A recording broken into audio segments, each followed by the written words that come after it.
골로새서 3장 20절 말씀을 함께 보겠는데요. 골로새서 3장 20절 말씀을 보여줄 거예요. 한 절만 있는데 같이 한번 읽도록 하겠습니다. 시작. 자녀들아 모든 일에 부모에게 순종하라. 이는 주 안에서 기쁘게 하는 것이니라. 한 번만 더 읽겠습니다. 시작. 자녀들아 모든 일에 부모에게 순종하라. 이는 주 안에서 기쁘게 하는 것이니라. 본문 20절을 자녀들에 대한 이야기가 나오고 있는데요. 이걸 조금 분석해서 여러분에게 좀 설명을 드리도록 하겠습니다. 18절에는 대상자들이 계속 나오고 있는데 분명한 대상이 있습니다. 그 사람에게 얘기하는 것입니다. 18절에 아내에게 먼저 얘기를 하고 있는데 아내들아 남편에게 복종하라 이런 말씀이 시작되고 있습니다. 그러면 사람들은 대부분 아내들아 이렇게 얘기했으니까 아내들한테만 해당되는 이야기입니다. 자, 결혼 전에 있는 사람 해당되는 내용인가요? 절대로 아니죠. 결혼하신 분들 중에서 남자들은 해당 사항이 없습니다. 혹시 남자가 그런 역할을 하고 있을 수도 있는데 착각하지 않으셨으면 좋겠습니다. 아내들한테만 해당되는 내용입니다. 자, 그런데 남편들이 이 성경을 보면서 이거 봐, 당신 나한테 순종하라 했잖아 라고 얘기해서도 안 됩니다. 그건 당신 몫이 아니고요, 아내 몫입니다. 하든지 말든지 그분한테만 해당되는 내용입니다. 자, 그런데 왜 첫 번째 아내들한테 얘기하고 있고 또 19절에는 남편들한테 얘기하고 있습니다. 자, 그렇게 큰 소리 치는 남편들아 잘 들어라 뭐 이런 뜻입니다. 왜 두 번째 이렇게 얘기를 하고 있을까? 순서에 입각해서 순서적으로 봤을 때에 그런 순서가 분명히 질서를 갖고 있기 때문입니다. 하나님의 은혜가 순서대로 이렇게 정리가 되어지는데 가정에서의 우선순위가 참 너무나도 중요한 모습들을 볼 수 있습니다. 제일 먼저 자녀들부터 순서대로 순종하고 그랬으면 참 이게 얼마나 질서 정연하게 보이겠습니까? 그렇게 순서대로 가야 될 것 같은데 아내들부터 얘기하고 있고 그리고 남편들이 순종을 하게 되고 아내들부터 순종이 시작이 되면 남편들은 자연적으로 순종하게 되어 있고 남편들이 자연적으로 순종하면 사랑하는 자녀들도 따라서 순종한다라고 하는 뜻도 여기에 담겨져 있다는 사실을 놓쳐서는 안 됩니다. 그런데 여러분, 오늘 본문에 보면 그 직분들마다 그 직책들을 분명하게 적고 있는데 여러분, 세 번째 오늘 20절에 자녀들아 이렇게 시작을 합니다. 여러분, 여기에서는 우리가 피할 수가 없습니다. 여기에서는 이 땅 가운데 살아가는 사람들 중에서 그 누구도 피할 수 없는 직분이라고 하는 사실입니다. 여기에 피할 수 있는 사람이 있나요? 부모 없이 여러분 존재하신 분 계신가요? 절대로 없습니다. 이 부분은 이렇게 설명을 하고 싶습니다. 여러분, 그냥 불러주신 것이 아닙니다. 그분이 분명히 불러주셨기 때문에 이 자리에 있는 것입니다. 이 자리에 계신 분들, 저를 포함해서 모든 분들이 피할 수 없는 직책이 있는데 그것은 자녀라고 하는 직책입니다. 근데 이 직책은요, 원어 성경에 보면 보케이션이라고 하는 말도 쓰여 있습니다. 이것은 우리가 선택할 수 있는 것이 절대로 아닙니다. 그분이 주신 것입니다. 하나님이 주신 직분입니다. 이 직책은 직업이라는 직책도 이건 직업이라고 하는 말로도 표현할 수도 있고요. 이것은 또다시 직업이라는 말로도 사용할 수도 있고 사명이라는 말로도 사용할 수 있습니다. 이것은 하나님이 주신 사명입니다. 하나님이 주신 직책이기 때문에 우리가 선택할 수 있는 것이 아닙니다. 여러분은 가만히 있는데 하나님이 주셨다? 절대로 아닙니다. 여러분, 자녀라고 하는 것도 하나님이 여러분에게 주신 사명이라고 하는 사실입니다. 부모님을 통해서 여러분이 태어났는데 하나님께서 그렇게 태어나게 하지 않으시면 절대로 이 땅 가운데 존재하는 사람이 아무도 없다는 사실입니다. 저는 말씀을 준비하면서 얼마나 신비롭게 이렇게 우리가 이 땅 가운데 존재하게 되었는지, 여러분, 아무렇게나 이렇게 우리가 이 땅 가운데 있지 않다라는 사실입니다. 정말 하나님께서 우리에게 고귀한 이 생명을 주시고 이 땅 가운데 태어나게 해 주셨다는 사실입니다. 이 시점에서 우리는 옆 사람에게 얘기하지 않을 수 없습니다. 이렇게 축복하십시오. 너는 정말 고귀한 사람이래. 시작. 옆 사람에게 축복하십시오. 네. 다시 한번 얘기하겠습니다. 너는 정말 보배로운 사람이야. 시작. 네. 거기에 이름을 보배라고 쓰는 사람은 얼마나 정말 큰 축복일지 모르겠습니다. 챔버에 꼭 누가 있다고 얘기는 하지 않겠습니다. 여러분, 본문의 흐름상 자녀들에게 이야기하기 전에 18절부터 계속 아내한테 먼저 이야기하고, 그리고 19절에 남편한테 얘기하고, 그리고 자녀들한테 이야기했습니다. 그럼 그 다음에 또 누구한테 얘기했는지 궁금하죠? 성경을 갖지 않으면 참 보기 힘들지만 제가 대신 보여드리겠습니다. 21절에 아비들아, 자녀들을 둔 부모들에게 말씀하고 있습니다. 이게 부모님들한테 도대체 뭐라고 하셨을까? 이 땅 가운데 이 본문을 보면서 이 땅 가운데 사는 사람들 누구도 피해갈 수 없는 본문이구나라는 생각을 하게 됐습니다. 이 사람한테 얘기할 때는 이 사람이 제외되는 것 같고, 저 사람한테 얘기할 때는 이 사람이 제외되는 것 같지만, 그 누구도 피할 수 없는 자녀라고 하는 사실은 반드시 우리에게 다 포함되는 이야기이고, 결혼을 하는 사람들에게는 반드시 또 필요한 게 남편과 아내의 역할, 분명히 여기에 적혀져 있는 대로 순종하시면 됩니다. 여러분, 하나님께서 그 직분을 그렇게 허락해 주셨고, 아무렇게나 허락하신 거 절대로 아니라는 사실을 놓치지 않으셨으면 좋겠습니다. 여러분이 하고 싶어서 하신 결혼, 너무너무 사랑했기 때문에 한 결혼이지만, 그러나 그것도 하나님께서 허락하시지 않으시면 절대로 할 수 없었다는 사실을 잊지 않으셨으면 좋겠습니다. 내가 쟁취했기 때문에, 내가 승리했기 때문에 할 수 있었던 것이 아니라는 사실을 다시 한번 여러분에게 말씀드리고 싶습니다. 그리고 또 21절에 그렇게 얘기하고 있지만, 또 22절에는 종들아 이렇게 얘기하고 있습니다. 여러분, 맨 처음서부터 높은 자리에 있었던 사람은 아무도 없습니다.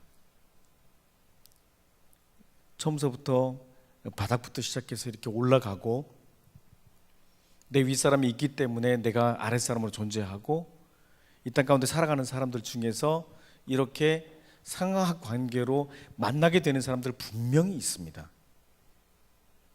그런 면에서 이 땅 가운데 일을 하고 살아가는 사람 여러분에게 축복하고 싶습니다.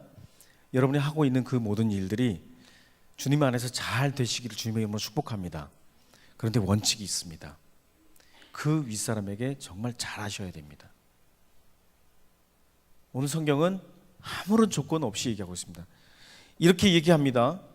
이렇게 오해하지 않으셨으면 좋겠습니다. 네가 그만큼의 월급을 받고 있기 때문에 너 열심히 잘해야 된다, 이런 원칙이 아닙니다. 그거하고 관계가 없습니다. 그것이 하나님이 여러분에게 주신 사명이고 하나님이 여러분에게 주신 직책이라는 사실을 절대로 잊지 마십시오.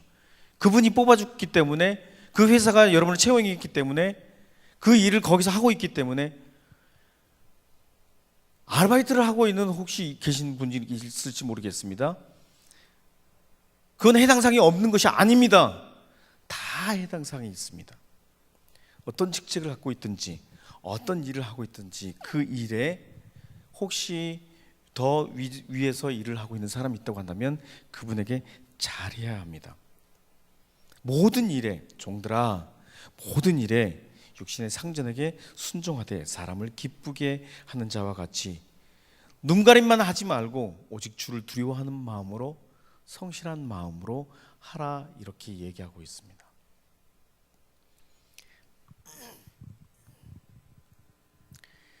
사람들은요, 다른 사람들이 보는 앞에서는 참 잘할 수 있습니다. 정말 성실하게 보일 수 있습니다. 아주 착실하게 보일 수 있습니다.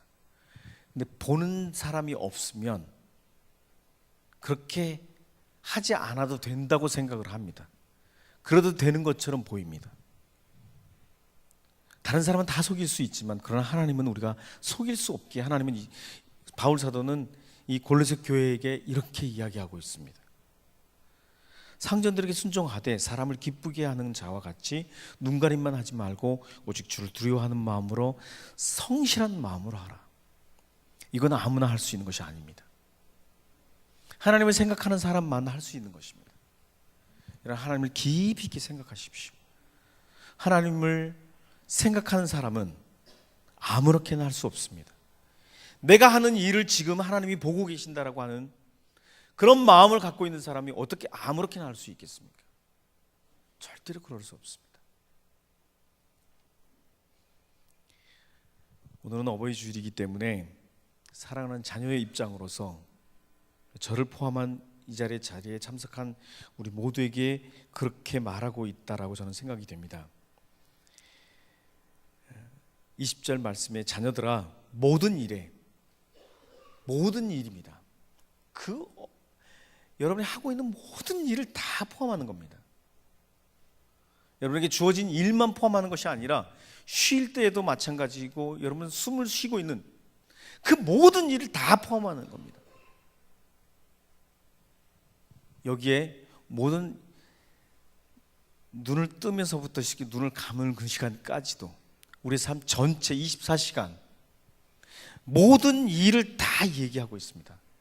어떻게 하라고 얘기하고 있냐면 부모에게 모든 일에 부모에게 순종하라.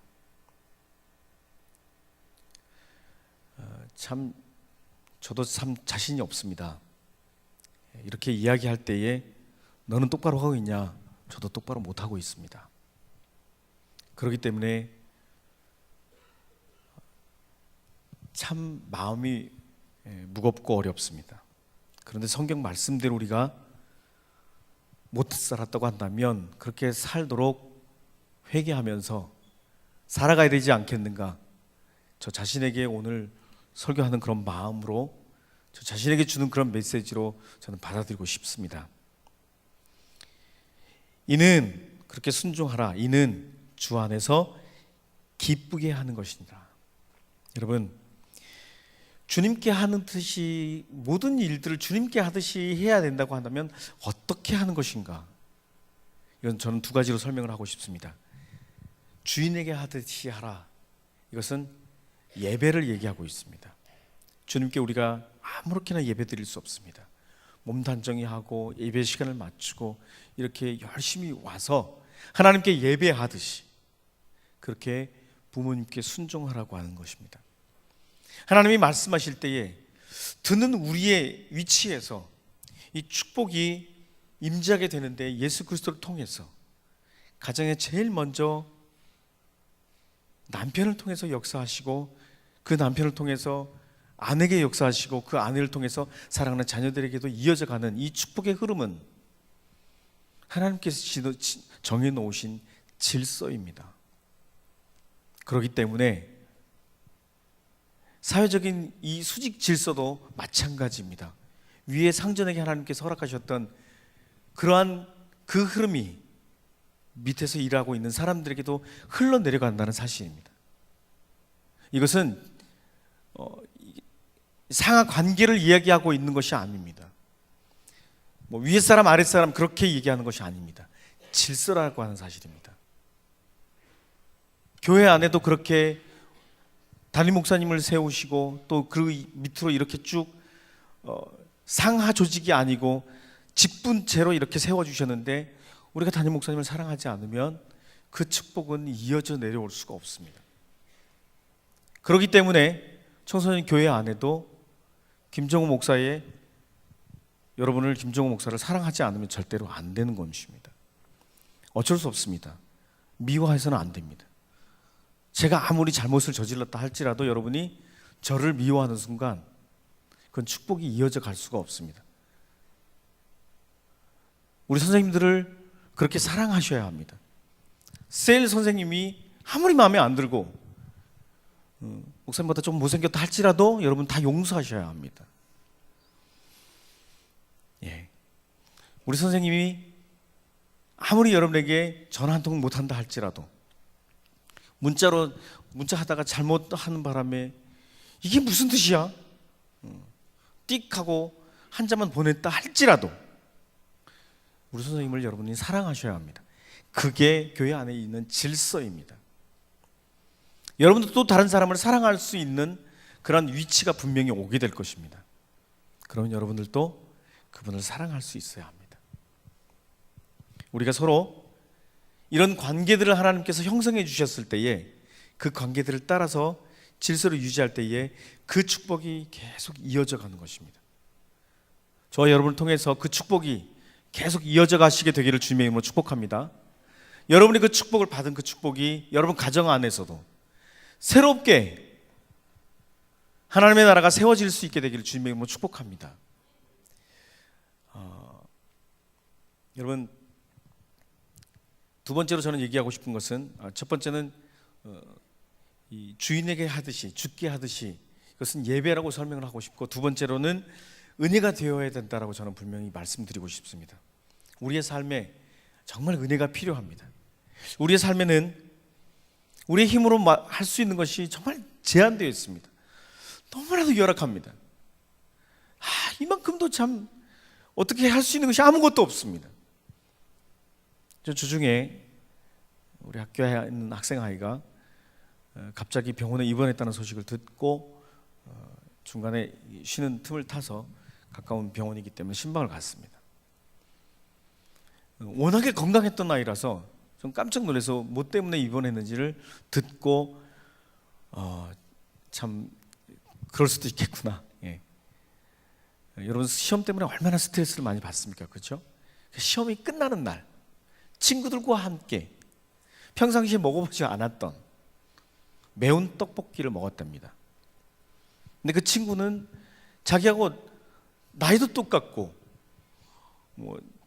그 녀석이 이렇게 표현을 해요. 나보다 조금 더 못생겼고 그럼에도 불구하고 저 녀석하고 나하고 뭐가 다를 바가 있나. 너무 잘 먹더래요. 너무 먹고 싶은 충동에 떡볶이를 물었대요. 그런데 정말 얼마나 맵든지, 여러분, 매운 정도가 눈물, 콧물 정도가 아니고 그냥 거의 혀가 얼얼할 정도로, 이 감각이 없어질 정도로 맵더래요. 그리고서 병원에 실려가서 장염까지, 참 너무 기가 막혀가지고요. 주일 지나고 월요일 날 그가 학교에서 볼 수 있을지 모르겠지만 딱 일주일 걸린다고 하더라고요. 그 떡볶이 하나 잘못 먹은 것 때문에. 사람은요, 할 수 있는 것이 너무나 제한되어 있어요. 잘 몰라요.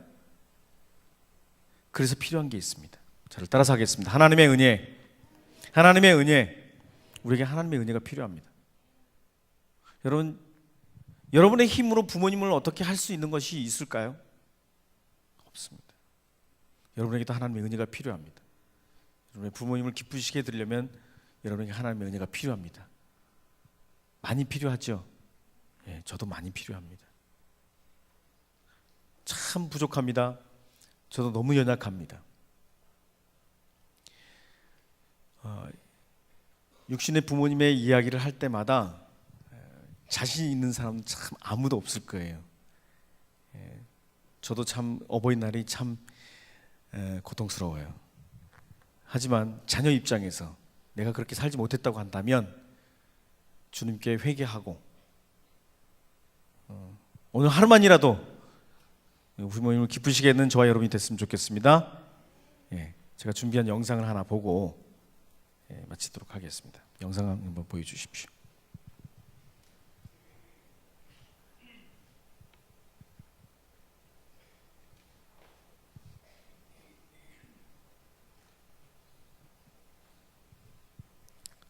방송실 준비된 영상 보여주십시오.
오늘 우리가 해야 될 일이 분명해졌습니다. 다른 아무 조건 없이 그분을 기쁘시게 했으면 좋겠습니다.